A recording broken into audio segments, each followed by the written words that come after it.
प्यारी साध संगत जी, बड़े प्यार से कहिए जी, धन निरंकार जी। आशा करते हैं कि आप सभी संत महापुरुष सतगुरु माता जी के आशीर्वाद से जहाँ भी होंगे सेवा सिमरन और सत्संग करते हुए सतगुरु के चरणों से जुड़ करके खुश होंगे, स्वस्थ होंगे, प्रसन्न होंगे। साध संगत जी, आज के साखी का नाम है स्वतंत्रता। साध संगत जी, आप सभी संतों से अनुरोध करूंगा कि इस साखी को अंत तक जरूर सुनिएगा। साध संगत जी, एक संत के आश्रम में एक शिष्य कहीं से एक तोता ले आया और उसे पिंजरे में रख दिया। संत ने कई बार शिष्य से कहा कि इसे यूं कैद ना करो, परतंत्रता संसार का सबसे बड़ा अभिशाप है। किंतु शिष्य अपने बाल सुलभ कौतूहल को ना रोक सका, अर्थात तोते को पिंजरे में बंद किए रहा। तब संत ने सोचा कि तोता को ही स्वतंत्र होने का पाठ पढ़ाना चाहिए।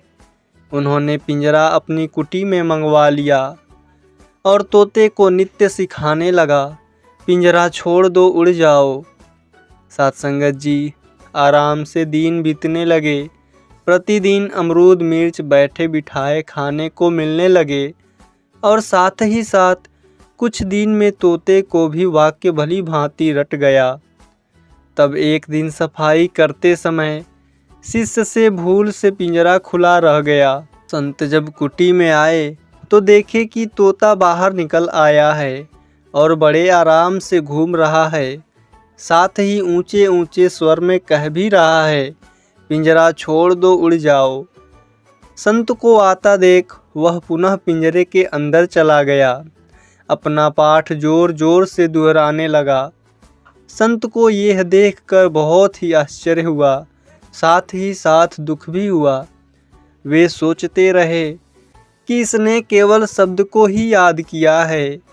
यदि यह इसका अर्थ भी जानता होता तो यह इस समय इस पिंजरे से स्वतंत्र हो गया होता। ठीक इसी तरह से हम सब भी ज्ञान की बड़ी बड़ी बातें सीखते हैं और करते तो हैं, किंतु उनका मर्म नहीं समझ पाते और उचित समय तथा अवसर प्राप्त होने पर भी उसका लाभ नहीं उठा पाते और जहाँ के तहाँ रह जाते हैं। जब हम मर्म समझेंगे तो सुख दुख मोह माया के पिंजरे से स्वतंत्र होकर संभाव व्यवहार को प्राप्त कर लेंगे। साध संगत जी, एक सेठ जी थे जिनके पास काफ़ी दौलत थी। सेठ जी ने अपनी बेटी की शादी एक बड़े घर में की थी, परंतु बेटी के भाग्य में सुख न होने के कारण उसका पति जुआरी और शराबी निकल गया, जिससे सब धन समाप्त हो गया। बेटी की यह हालत देखकर सेठानी जी रोज सेठ जी से कहती कि आप दुनिया की मदद करते हो, मगर अपनी बेटी परेशानी में होते हुए भी उसकी मदद क्यों नहीं करते हो। साध संगत जी, सेठ जी कहते हैं कि जब उसका भाग्य उदय होगा तो अपने आप सब मदद करने को तैयार हो जाएंगे। एक दिन सेठ जी घर से बाहर गए थे कि तभी उनका दामाद घर आ गया। सास ने दामाद का आदर और सत्कार किया और बेटी की मदद करने का विचार उसके मन में आया कि क्यों ना मोतीचूर के लड्डुओं में असरफियाँ रख दी जाए। यह सोचकर सास ने लड्डुओं के बीच में असरफियाँ दबाकर रख दी और दामाद को टीका लगाकर विदा करते समय 5 किलो शुद्ध देसी घी के लड्डू जिनमें असरफियाँ थी दे दी। दामाद लड्डू को लेकर घर से चला। दामाद ने सोचा कि इतना वजन कौन लेकर जाए, क्यों ना यही मिठाई की दुकान पर बेच दिए जाएं। और दामाद ने वह लड्डुओं का पैकेट मिठाई वाले को बेच दिया और पैसे जेब में डालकर चला गया। उधर से सेठ जी बाहर से आए तो उन्होंने सोचा घर के लिए मिठाई की दुकान से मोतीचूर के लड्डू लेता चलूं, और सेठ जी ने दुकानदार से लड्डू मांगे। मिठाई वाले ने वही लड्डू का पैकेट सेठ जी को वापस बेच दिया। सेठ जी लड्डू लेकर घर आए। सेठानी ने जब लड्डुओं का वही पैकेट देखा तो सेठानी ने लड्डू फोड़ कर देखे असरफियाँ देखकर अपना माथा पीट लिया। सेठानी ने सेठ जी को दामाद के आने से लेकर जाने तक और लड्डुओं में असरफियाँ छिपाने की बात कह डाली। सेठ जी बोले कि भाग्यवान, मैंने पहले ही समझाया था कि अभी उनका भाग्य नहीं जागा। देखा, मोहरें ना तो दामाद के भाग्य में थी और ना ही मिठाई वाले के भाग्य में, बल्कि मेरे भाग्य की थी, सो मेरे पास ही रह गई।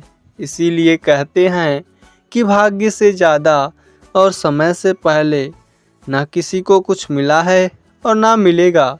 इसीलिए ईश्वर जितना दे उसी में संतोष करिए। साथ संगत जी, पुराने ज़माने की बात है, एक गुरुकुल के आचार्य अपने शिष्य की सेवा भावना से बहुत प्रभावित हुए। विद्या पूरी होने के बाद शिष्य को विदा करते समय उन्होंने आशीर्वाद के रूप में उसे एक ऐसा दिव्य दर्पण भेंट किया जिसमें व्यक्ति के मन के भाव को दर्शाने की क्षमता थी। शिष्य उस दिव्य दर्पण को पाकर प्रसन्न हो उठा।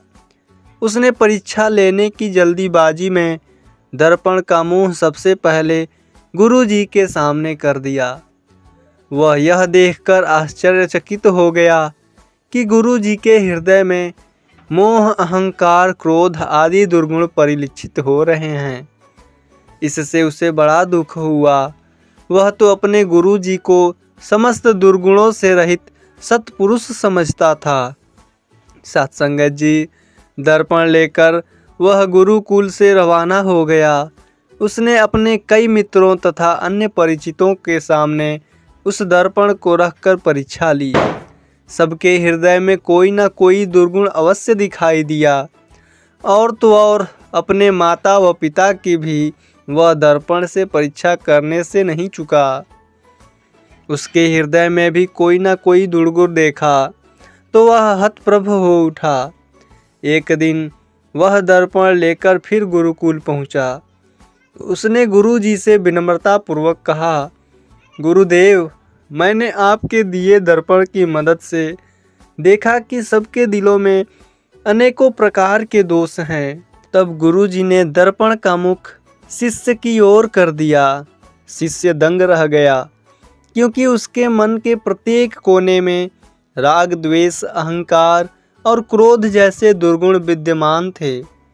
गुरुजी बोले, वत्स, यह दर्पण मैंने तुम्हें अपने दुर्गुण देखकर जीवन में सुधार लाने के लिए दिया था, दूसरों के दुर्गुण देखने के लिए नहीं। जितना समय तुमने दूसरों के दुर्गुण देखने में लगाया, यदि उतना समय तुमने स्वयं को सुधारने में लगाया होता तो अब तक तुम्हारा व्यक्तित्व बदल चुका होता। सत्संगत जी, मनुष्य की सबसे बड़ी कमजोरी यही है कि वह दूसरों के दुर्गुण जानने में ज़्यादा रुचि रखता है। वह स्वयं को सुधारने के बारे में नहीं सोचता। इस दर्पण की यही सीख है जो हम नहीं समझ सकते। सत्संगत जी, एक घर में सास और बहू बहुत प्यार से रहते थे।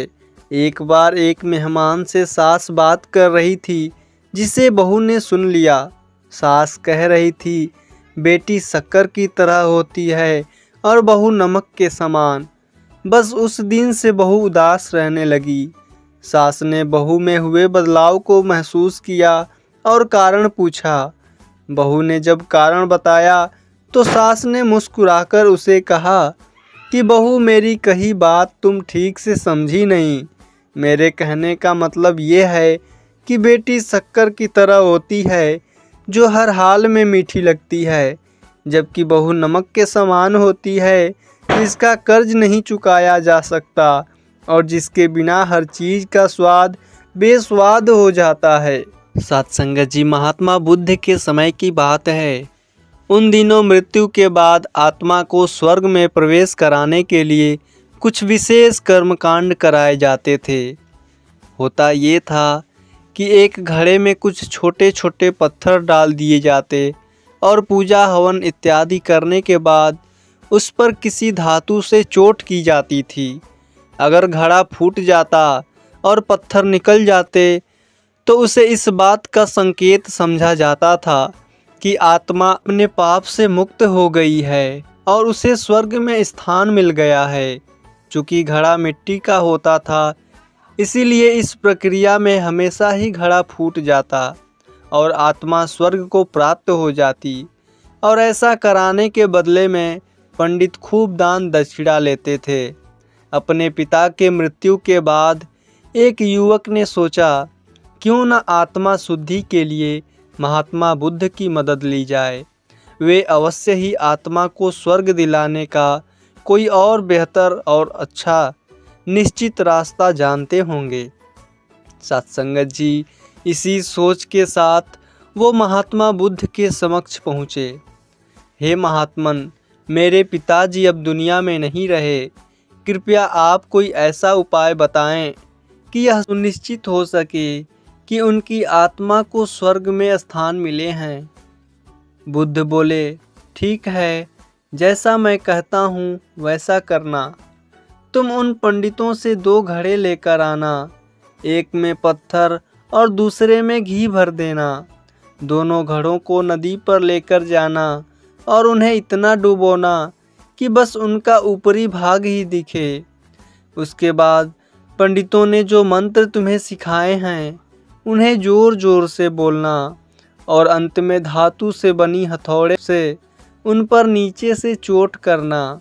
और ये सब करने के बाद मुझे बताना कि क्या देखा। युवक बहुत खुश था। उसे लगा कि बुद्ध द्वारा बताई गई इस प्रक्रिया से निश्चित ही उसके पिताजी के सारे पाप कट जाएंगे और उनकी आत्मा को स्वर्ग की प्राप्ति होगी। सत्संगत जी, अगले दिन युवक ने ठीक वैसा ही किया जैसा बुद्ध ने कहा था और सब करने के बाद वह बुद्ध के समक्ष उपस्थित हुआ। आओ पुत्र, बताओ तुमने क्या देखा? बुद्ध ने पूछा। तब युवक ने बोला, मैंने आपके कहे अनुसार पत्थर और घी से भरे घड़ों को पानी में डालकर चोट की। जैसे ही मैंने पत्थर वाले घड़े पर प्रहार किया, घड़ा टूट गया और पत्थर पानी में डूब गए। उसके बाद मैंने घी वाले घड़े पर वार किया, वह घड़ा भी तत्काल फूट गया और नदी के बहाव की दिशा में बहने लगा। भगवान बुद्ध बोले, ठीक है, अब जाओ और उन पंडितों से कहो कि कोई ऐसी पूजा यज्ञ इत्यादि करें कि वे पत्थर पानी के ऊपर तैरने लगें और घी नदी की सतह पर बैठ जाए। युवक हैरान होते हुए बोला, आप कैसी बात करते हैं? पंडित चाहे कितनी भी पूजा कर लें, पत्थर कभी पानी पे नहीं तैर सकता और घी कभी नदी के सतह पर नहीं बैठ सकता। भगवान बुद्ध बोले, बिल्कुल सही और ठीक है, ऐसा ही तुम्हारे पिताजी के साथ है। उन्होंने अपने जीवन में जो भी अच्छे कर्म किए हैं वो उन्हें स्वर्ग की तरफ उठाएंगे और जो बुरे कर्म किए हैं वे उन्हें नरक की तरफ खींचेंगे। और तुम चाहे जितनी भी पूजा कर्म कांड करवा लो, तुम उनके कर्म फल को रत्ती भर भी नहीं बदल सकते। युवक बुद्ध की बात समझ चुका था। सत्संगत जी, मृत्यु के बाद स्वर्ग जाने का सिर्फ एक ही मार्ग है और वो है जीवित रहते हुए अच्छे कर्म करना। सत्संगत जी, उम्मीद करते हैं आज की यह साखी आप सभी संतों को ज़रूर पसंद आएगा।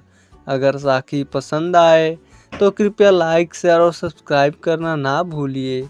कमेंट बॉक्स में धन निरंकार जी ज़रूर लिखिए। सत्संगत जी, बड़े प्यार से कहिए जी, धन निरंकार जी।